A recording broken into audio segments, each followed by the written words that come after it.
Round के 3 दिनों के इस संगीतमय मैराथन के बाद अंततः हमें वो टॉप 30 के पुरोधा मिल ही गए जो जाएंगे सुरों के उस महामंच पे जिसकी तैयारी अभी से शुरू हो चुकी है।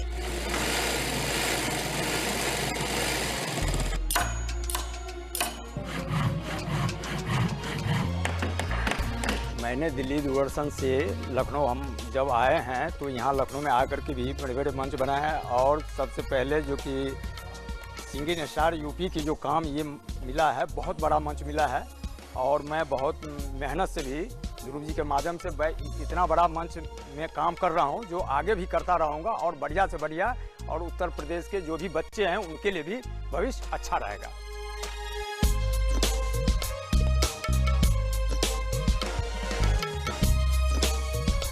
लेकिन इस महामंच तक पहुंचने से पहले सिंगिंग स्टार ऑफ यूपी की इस टीम ने प्रदेश भर में एक लंबा सफर तय किया।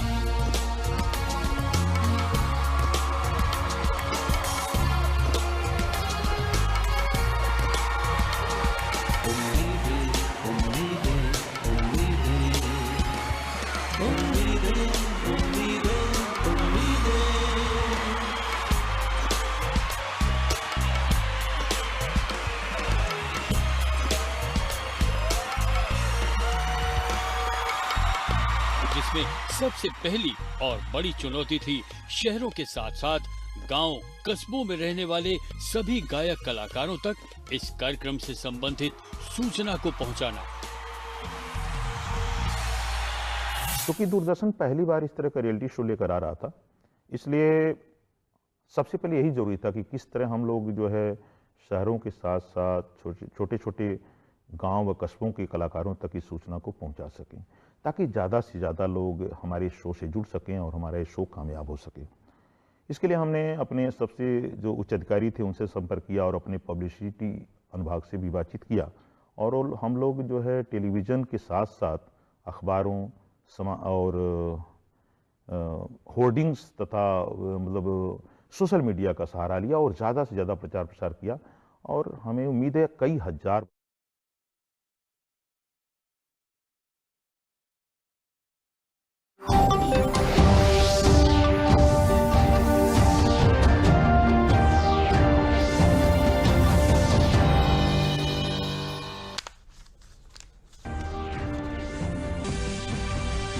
केंद्रीय मंत्री रविशंकर प्रसाद ने कोरोना वायरस पर हो रही राजनीति को लेकर कांग्रेस नेता राहुल गांधी पर साधा निशाना। कहा, राहुल गांधी कोरोना पर फैला रहे हैं झूठ।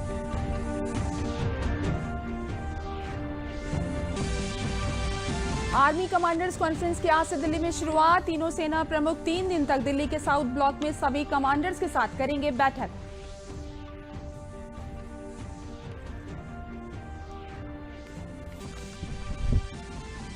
मुख्यमंत्री योगी आदित्यनाथ ने आज सुबह राम मनोहर लोहिया अस्पताल के इमरजेंसी वार्ड का किया निरीक्षण। मरीजों की भीड़ को व्यवस्थित करने के दिए निर्देश। कहा, मरीजों के इलाज में न हो कोई कमी।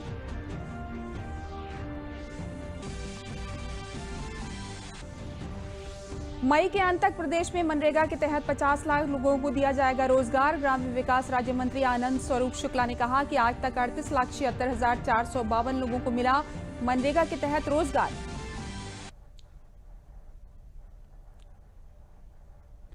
नमस्कार, मैं हूं तरन्नुम रिजवी। अब समाचार विस्तार से। केंद्रीय मंत्री रविशंकर प्रसाद ने कोरोना वायरस पर हो रही राजनीति को लेकर कांग्रेस नेता राहुल गांधी पर निशाना साधा है। केंद्रीय मंत्री ने कहा है कि राहुल गांधी कोरोना पर झूठ फैलाने पर लगे हुए हैं। रविशंकर प्रसाद ने कहा कि राहुल गांधी ने लॉकडाउन को लेकर जो बयान दिया है वो गलत है।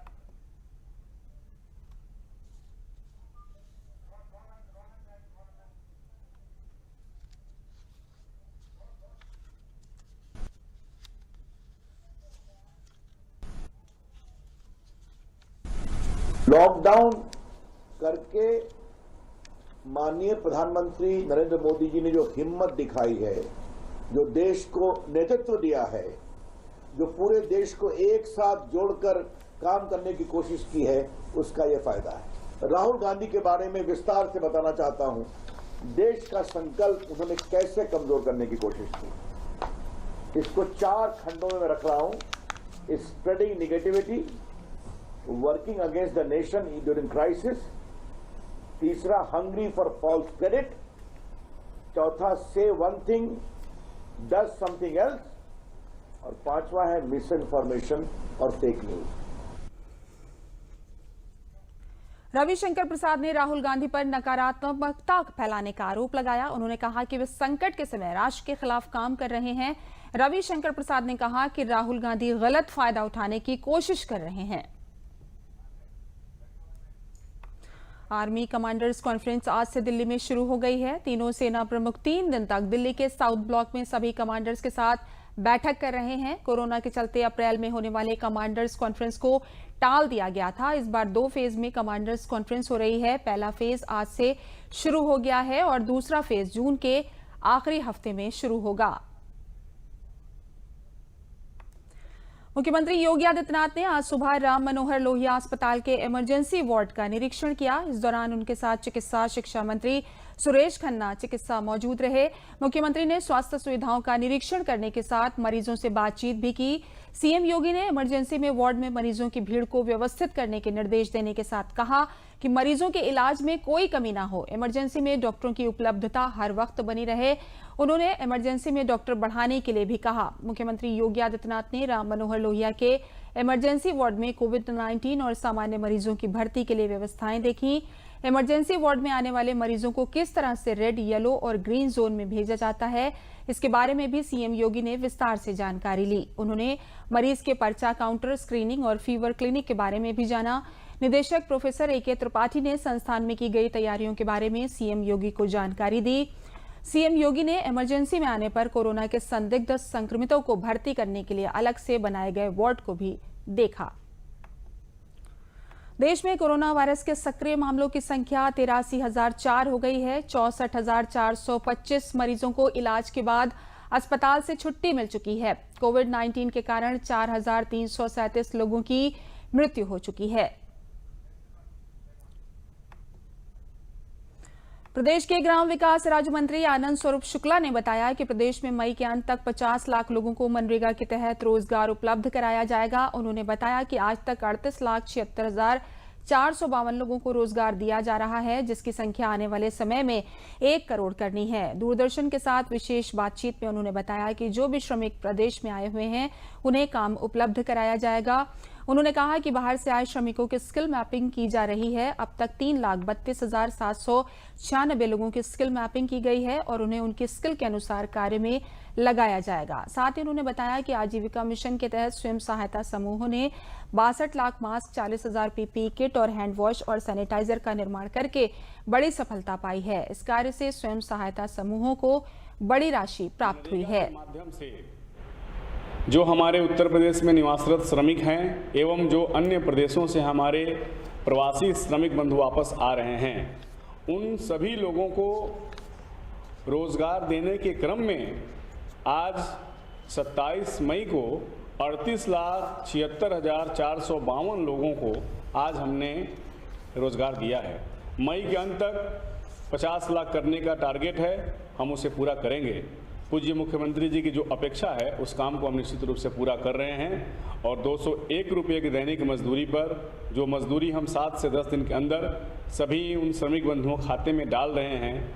जो भी प्रवासी बंधु बाहर से आ रहे हैं, जो वयस्क हैं, जो कार्य करना चाहते हैं, महिला पुरुष कोई भी जो जॉब कार्ड बनाना चाहते हैं, उनके लिए हमने उचित व्यवस्था की है। सभी के जॉब कार्ड बन रहे हैं, सभी को काम मिल रहे हैं और हम इसे बहुत जल्द 1 करोड़ तक पहुंचाने का लक्ष्य हमारा है, हम उसे पूरा करेंगे। ग्राम्य विकास विभाग बाहर से आने वाले श्रमिकों की स्किल मैपिंग की जा रही है। हमारे श्रमिकों में कौन सी स्किल है, किस कार्य में वो निपुण हैं, उनका एक मैपिंग हम लोगों के द्वारा किया जा रहा है। अभी तक ग्राम विकास विभाग ने 3,32,796 लोगों का स्किल मैपिंग कर लिया है। उनके एक डेटा तैयार किया जा रहा है और जो जिस कार्य में होंगे उन्हें उसका रोजगार व्यवसाय कराने में ग्राम विकास विभाग उनका सहयोग करेगा। इसी के साथ राज्य ग्रामीण आजीविका मिशन के माध्यम से हमारे स्वयं सहायता समूह, हमारे 14,882 से अधिक स्वयं सहायता समूह की दीदियों ने 62,46,452 मास्क तैयार किए हैं, जिसमें से 48,672 मास्क बिक गए हैं।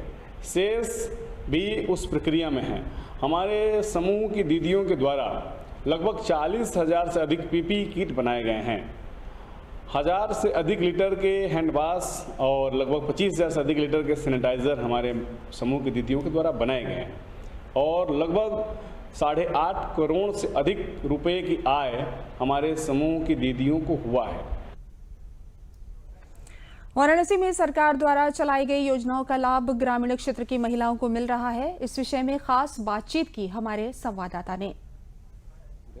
और अभी हमें शिवपुरवा गांव में शिवपुरवा की महिलाएं जो जनधन योजना है भारत सरकार की, उसका लाभ ले रही हैं। इसके अलावा इन लोगों को जो और लाभ मिल रहा है, हम इन्हीं से बात करेंगे और इनके जबानी सुनेंगे।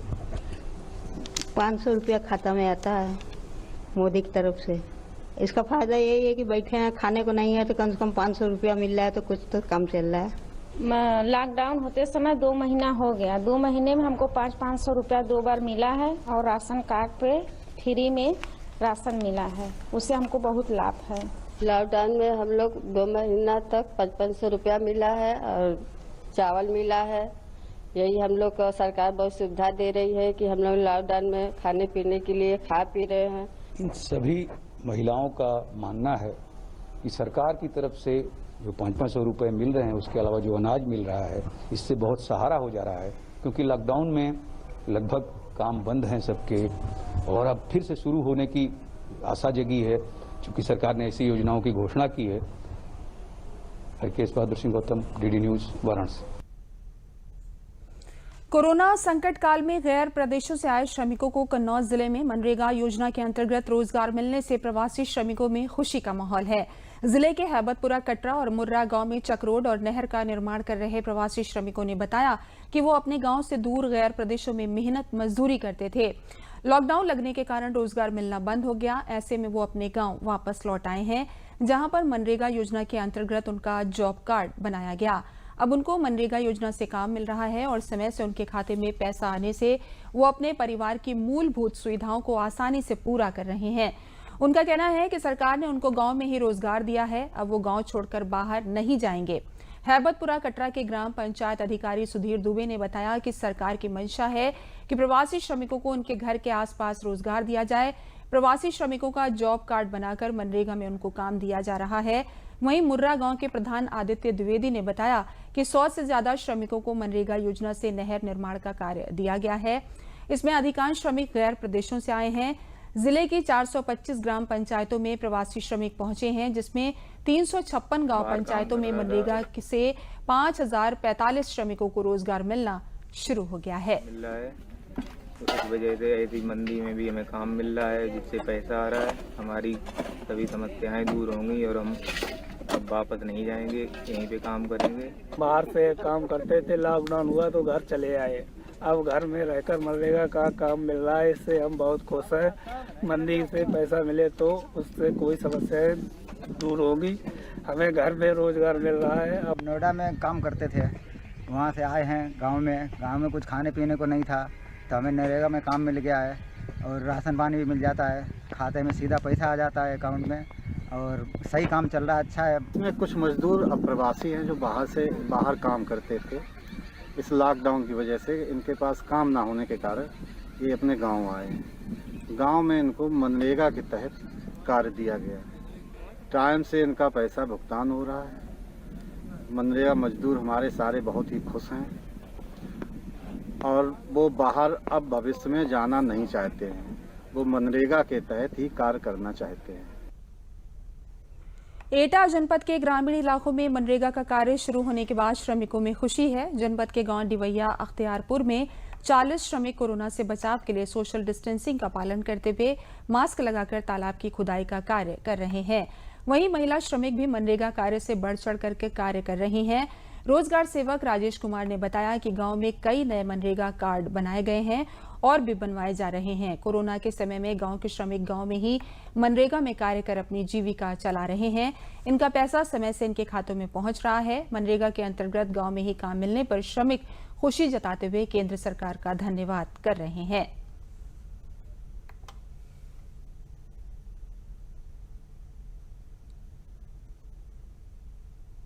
राज्यपाल मैं ढिवैया अख्तियारपुर का रहने वाला हूँ। इस समय कोरोना पूरी दुनिया में चल रहा है।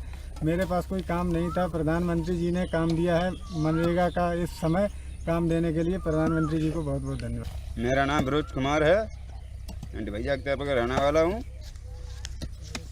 और मेरे पास कोई काम नहीं था, मैं घर पे बैठा था कोरोना की वजह से और जो सरकार ने मुझे काम दिया है। मेरा नाम सर्वेश है, ढिवैया रहने वाला हूँ। प्रधानमंत्री ने काम दिया है, ठलुआ बैठे रहे थे। मेरा नाम रजनीश कुमार है, मैं इसी ग्राम ढिवैया में रहने वाला हूँ। इस समय कोरोना पूरे दुनिया में चल रहा है। प्रधानमंत्री जी ने मुझे मनरेगा का काम दिया है, इसलिए प्रधानमंत्री जी को बहुत बहुत धन्यवाद।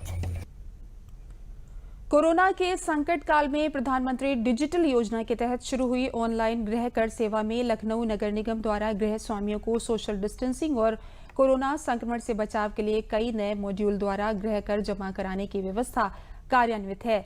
मुख्य कर निर्धारण अधिकारी अशोक सिंह ने बताया कि इन नए मॉड्यूल में विभिन्न मोबाइल ऐप के माध्यम से गृह कर जमा किया जा रहा है, जिसमें ऑनलाइन कुल 54,208 भवन स्वामियों द्वारा 9 करोड़ 47 लाख रुपए का गृह कर कोरोना काल में जमा हुआ है।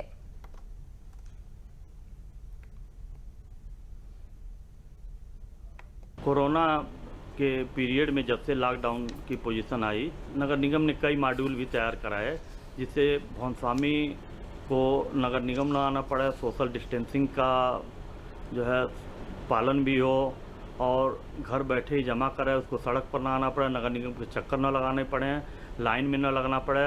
पहले जो है हम लोग कैंप लगा के जमा कराते थे तो वहाँ भी लोग इकट्ठा होते थे, जमा करते थे, लेकिन आज के पीरियड में ये संभव नहीं था और जनता को सुविधा भी देनी थी। तो इस कारण से हम लोगों ने कई मॉड्यूल उसमें बढ़ा करके, जिसमें मॉड्यूल भी बढ़ाया गया और उसके पेमेंट के, ऑनलाइन पेमेंट के कई सुविधाएं दी गई। इसमें ये हुआ कि जनता को डायरेक्ट लिंक भेजा जाए SMS के थ्रू, ताकि जनता घर बैठे आसानी से गृह कर जमा कर सके। इस तरह से हमारे जो भवन स्वामी हैं इस सुविधा का लाभ भी उठाया और उन लोगों ने इस सुविधा का लाभ उठाते हुए 54,208 लोगों ने जो है हाउस टैक्स, जो कि लगभग 9 करोड़ 47 लाख होता है, वो इसके माध्यम से जमा कर दिया।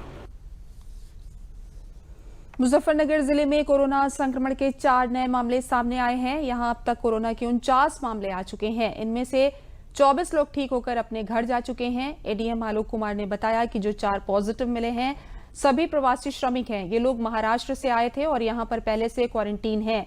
अब इन्हें उपचार के लिए मेडिकल कॉलेज में भर्ती करा दिया गया है।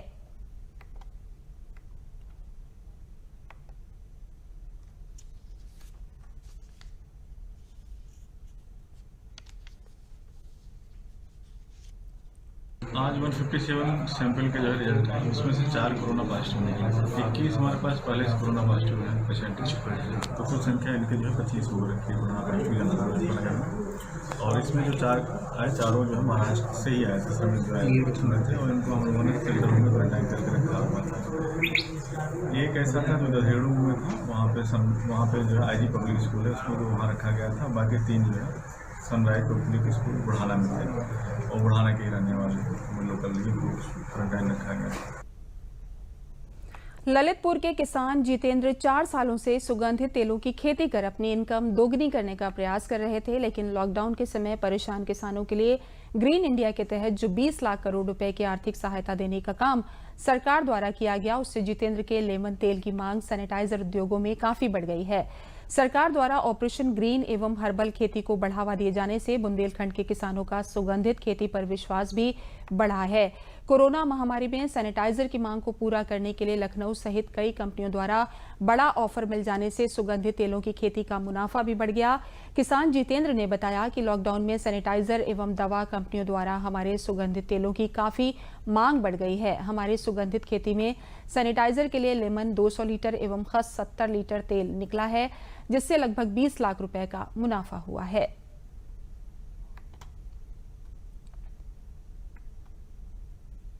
बहुत सालों से सुगंधित खेती कर रहा हूँ और इसमें सर जैसे अभी लॉकडाउन चला है तो हम पहले से खेती कर रहे हैं लेमन ग्रास की, पामारोजा की, खस की। तो सर जैसे लॉकडाउन में सभी जो किसान पहले मसूर, चना, मटर की खेती करते थे उनको काफ़ी दिक्कतें हुई हैं, उनका अनाज नहीं बिक पा रहा है।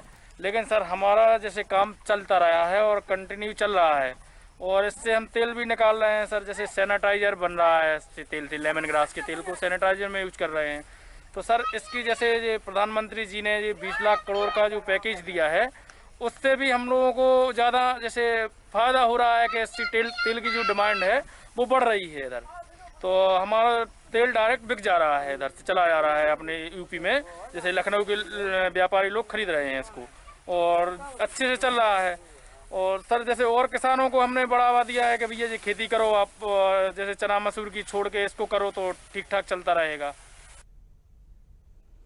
जनपद अलीगढ़ में टिड्डी दल के हमले की आशंका से प्रशासन अलर्ट हो गया है। जिले में टिड्डी दल के हमले की आशंका बढ़ती जा रही है। जिलाधिकारी ने तहसील, ब्लॉक व ग्राम स्तर के अधिकारियों को सर्विलांस के लिए दिया है। नगरपालिका, पंचायत के पानी के टैंकर भरे, अग्निशमन वाहन तैयार हैं।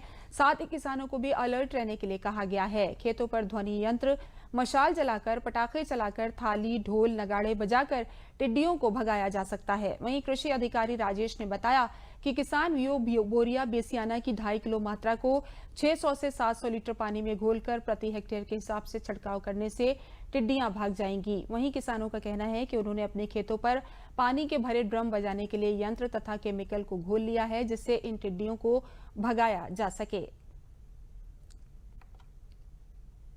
मेरे पास ये मक्का की फसल है और जैसे भी ये एक दवा जो दवा बताई गई है, जो आज प्रचारण हो रहा है सब क्लोरोसाइफिन, ये लगाने के लिए ये सिफारिश की गई है कि अगर जो टिड्डी वगैरह कोई आती है तो इससे हमें वो करनी चाहिए। वैसे ये ड्रम भी रखे हैं, पानी वानी की भी व्यवस्था सब रखी है।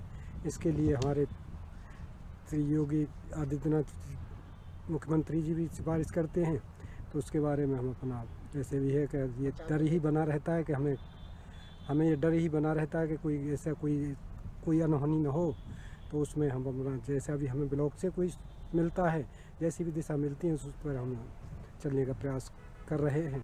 शायद था उसके क्रम में एडवाइजरी हमारे यहाँ से जारी हो गई है किसानों के लिए और इसमें नोडल अधिकारी भी नामित कर दिए गए हैं। और जहाँ तक अभी रिपोर्ट है उसमें अलीगढ़ में इसकी संभावना बहुत कम है, लेकिन फिर भी हम लोग बहुत उसका पूरा एहतियात रख रहे हैं।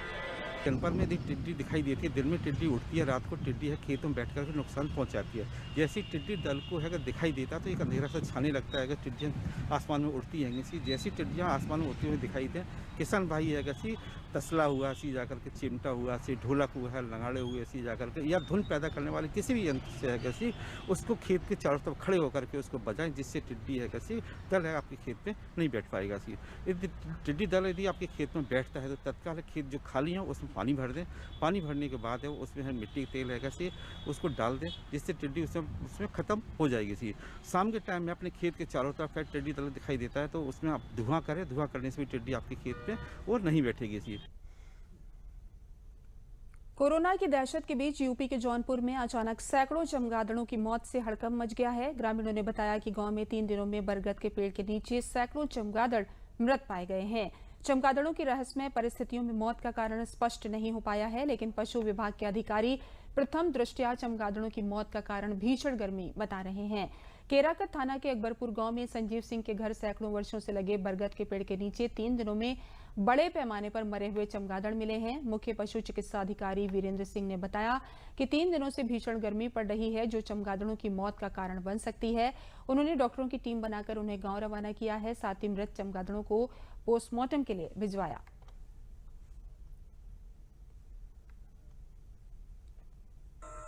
जब से मैं देख रहा हूँ कि मेरे पिताजी की ये 70 साल वो भी देख रहे हैं, आज तक एक चमगादड़ इस पर 1-2 कभी कभी गर्मी में गिरता था, जो एक हफ्ते से गिर रहे हैं। डेली 10-20-50 चमगादड़ डेली गिर रहे हैं। और चमगादड़ को गिरना जैसा विश्व में देखा जा रहा है, कोरोना बीमारी को लेके चमगादड़ से रिलेटेड बताया जा रहा है, इससे गांव में पूरी दहशत बना हुआ है। केराकत के अकबरपुर में कुछ चमगादड़ की मृत्यु हुई है। ये संभावना ज़्यादा ये है कि इस समय जो उमस भरी गर्मी है, इस गर्मी के कारण ह्यूमिडिटी इसमें ज़्यादा हो जाती है वातावरण में और टेम्परेचर भी बढ़ जाता है। इस बढ़े हुए टेम्परेचर में और ह्यूमिडिटी अधिक होने में सफोकेशन होने लगता है। सफोकेशन होने से इसमें मृत्यु होने के चांसेस रहते हैं, लेकिन इसकी वास्तविक जानकारी के लिए विभाग के 2 पशु चिकित्सा अधिकारियों की टीम गठित कर दी गई है और उनको वहां भेज दिया गया है। उसका पोस्टमार्टम कराया जाएगा, उसकी जांच कराई जाएगी। कोई भी जानकारी आती है कि किस कारण से इनकी मृत्यु हुई है तो उसके बारे में आगे सूचना दी जाएगी।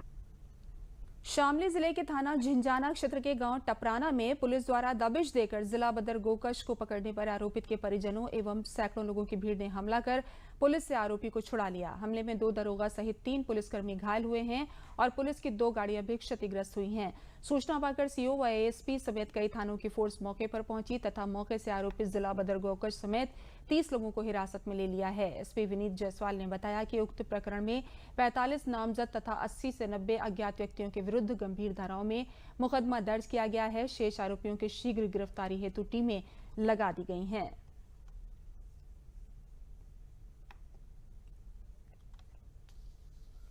कल देर रात झिंझाना थाना पुलिस द्वारा ग्राम टपराना में एक शातिर जिला बदर गोकश के यहाँ दबिश देकर उसे हिरासत में लिया गया।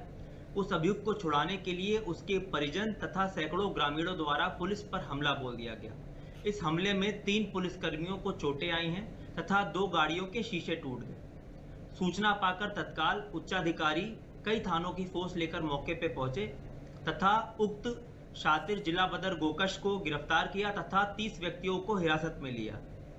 कुल 45 नामजद अभियुक्त तथा 80 अज्ञात के विरुद्ध गंभीर धाराओं में अभियोग पंजीकृत करके पुलिस द्वारा आवश्यक वैधानिक कार्रवाई की जा रही है। शेष अभियुक्तों की गिरफ्तारी के लिए टीमें लगा दी गई हैं तथा इनकी शीघ्र गिरफ्तारी की जाएगी। पर्याप्त पुलिस बल मौके पर मौजूद है। जिन पुलिसकर्मियों को चोटें आई हैं उनका मेडिकल करा दिया गया है। सभी खतरे से बाहर हैं। स्थिति पूरी तरह से नियंत्रण में है और पुलिस द्वारा आवश्यक वैधानिक कार्रवाई की जा रही है। हमीरपुर में आयुष विंग के माध्यम से योग इंस्ट्रक्टर ब्रजेश कश्यप के नेतृत्व में योगा का एक वर्कशॉप शुरू किया गया जो 5 दिन तक चलेगा। जेल में कैदियों को तनाव से बचाने के लिए योगा अभ्यास शुरू किया गया है। लगभग 100 कैदियों ने इसमें हिस्सा लिया। इस पूरे योगाभ्यास में सोशल डिस्टेंसिंग का पालन किया गया है। योग के माध्यम से कैसे लोग अपने तनाव को दूर कर सकते हैं तथा बीमारियों से भी दूर रह सकते हैं, इस पर प्रकाश डाला गया है। इस अवसर पर उन्हें आयुर्वेदिक काढ़ा पीने के लिए भी प्रोत्साहित किया गया जिससे इम्यून सिस्टम ठीक रहे।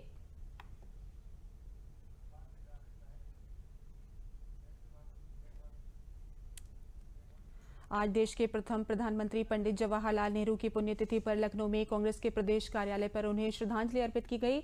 इस अवसर पर कांग्रेस के वरिष्ठ नेता प्रमोद तिवारी समेत तमाम कांग्रेसी कार्यकर्ताओं ने उन्हें श्रद्धा सुमन अर्पित कर उन्हें याद किया।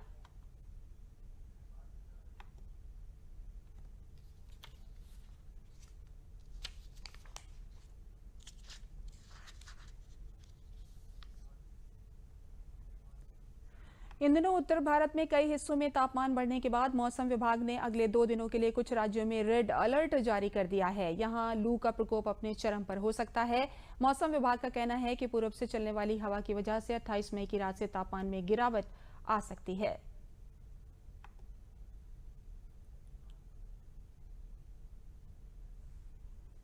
भीषण गर्मी के लिए प्रसिद्ध बुंदेलखंड में इस समय कोरोना के प्रकोप के साथ ही पारे का कहर भी चरम पर है। आसमान से बरसती आग के चलते लोगों का जनजीवन अस्त व्यस्त हो गया है। हालात ये हैं कि इस समय बांदा का तापमान 47 डिग्री को पार कर चुका है और गर्मी के कहर से लोग इस समय घरों से बाहर नहीं निकल रहे हैं और सड़कों पर सन्नाटा पसरा है। बांदा में अप्रैल माह के बाद पारा कहर बरपाना शुरू कर देता है और इस बार मई के आखिरी में ही तापमान 47 डिग्री पार कर चुका है।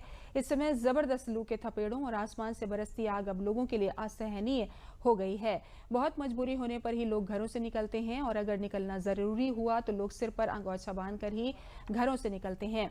बीते साल भी बुंदेलखंड में सबसे ज्यादा पारा बांदा जनपद का ही था। प्रशासन का कहना है कि बुंदेलखंड में अधिक गर्मी होती है और बांदा का तापमान भी लगातार बढ़ रहा है, जिस पर पूरी नजर रखी जा रही है।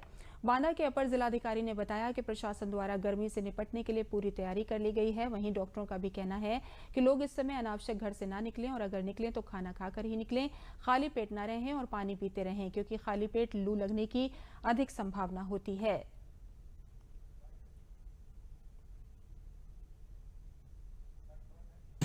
बहाना में देखा जाए तो गर्मी वैसे तो पड़ा करती थी जून जुलाई में काफ़ी थे, लेकिन इस बार मई में ही तापमान इतना ज़्यादा हाई हो गया है कि 10 साल का रिकॉर्ड भी टूट गया। मैंने अभी समाचार में देखा था 47-47 चल रहा है इस समय पारा। बांधा ये समझिए बुंदेलखंड में सबसे ज़्यादा है बांधा। जब कोई ज़रूरी काम नहीं होता है तभी निकलना होता है हम लोग का, नहीं तो दिन भर अंदर ही रहना पड़ता है। इस समय भयंकर गर्मी है बारह में और करीब 46-47 डिग्री टेम्परेचर चल रहा है और इससे जो है शारीरिक काफ़ी नुकसान है। इसमें जो है जैसे पिछली साल हमारे यहाँ 50 डिग्री तक टेम्परेचर गया था मई जून के महीने में, और इस बार तो मई का महीना चल रहा है, अभी से 46-47 डिग्री टेम्परेचर है। अभी तो जून की गर्मी बाकी है जो है, इससे जो है बहुत कुछ शारीरिक क्षति हो सकती है। इसमें जैसे कि हीट स्ट्रोक हो सकता है, डायरिया होता है, स्किन की बीमारी होती हैं और आँख आई की प्रॉब्लम होती है जो है। इससे जो है वो बचने के लिए जो है सबसे पहले तो हम जब घर से निकले तो खाना खा करके पानी पी के निकलें, खाली पेट ना निकलें। दूसरा, बाहर के कटे फल या बाहर का बना हुआ थैली के खाना, समोसे इत्यादि न खाएं और घर का ही खाना खाएं। इसी के साथ समाचार समाप्त हुए। नमस्कार।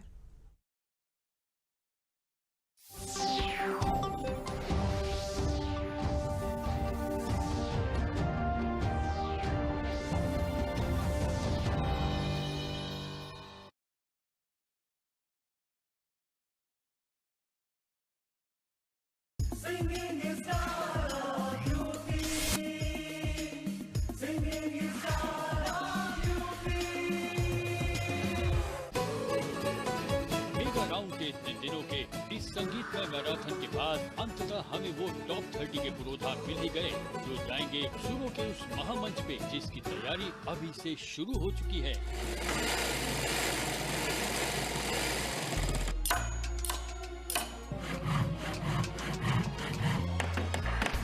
मैंने दिल्ली दूरदर्शन से लखनऊ हम जब आए हैं तो यहाँ लखनऊ में आकर के भी बड़े बड़े